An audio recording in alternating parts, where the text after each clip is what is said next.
Thanks to our friends at The Motley Fool for sponsoring this video. Visit fool.com/Rive to receive the top 10 stocks to buy right now.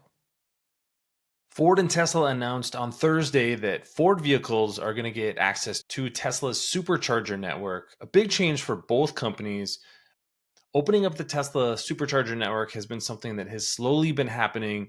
We know that customers are going to get access to that because of in part because of federal grants that Tesla has applied for and gotten, but one of the provisions there is that they have to open up chargers to other manufacturers. This is one move. The bigger news is that Tesla's charge port is going to be integrated into Ford vehicles.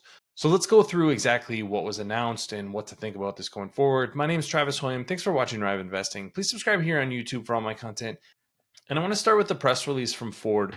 They say here that Ford customers are going to get access to Tesla's 12,000 superchargers. The company's also adding the North American charging standard port to future EV vehicles.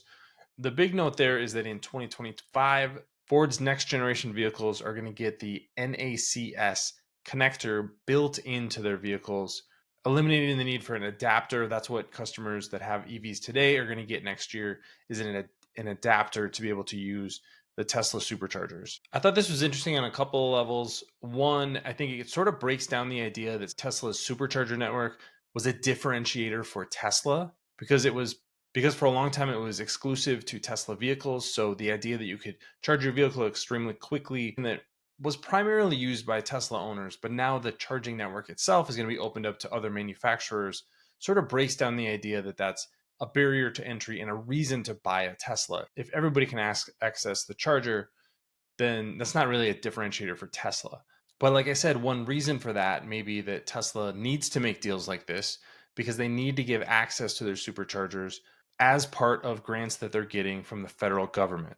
We know that they've started to open up their superchargers in some areas, but that's going to be a slow rollout process. This will just accelerate it and kind of move Ford vehicles to the front of the line there.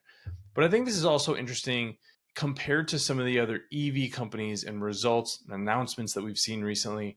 We can go back to 2021 when GM announced that it was partnering with 7 different EV charging networks in an effort to have an entire network of level 2 chargers, of level 3 chargers available for GM vehicle owners. This is something that has moved forward, and on a number of charger level, there's probably more chargers in that network than there is in the supercharger network. Now, to be clear, those are not all fast chargers. Some of those are actually fairly slow chargers. But what I think we can take from this is that the charging itself is becoming more and more of a commodity. One of the arguments I've had against companies like Vigo or ChargePoint is that they're really just pushing electricity into a vehicle, into a standard plug, and there's really no difference between one charger and the next, especially when you have an agreement like they all made with General Motors where you're basically white labeling your service. Now there's no bargaining power, there's no pricing power, you're just delivering a commodity, and so you're going to get commodity margins as a result.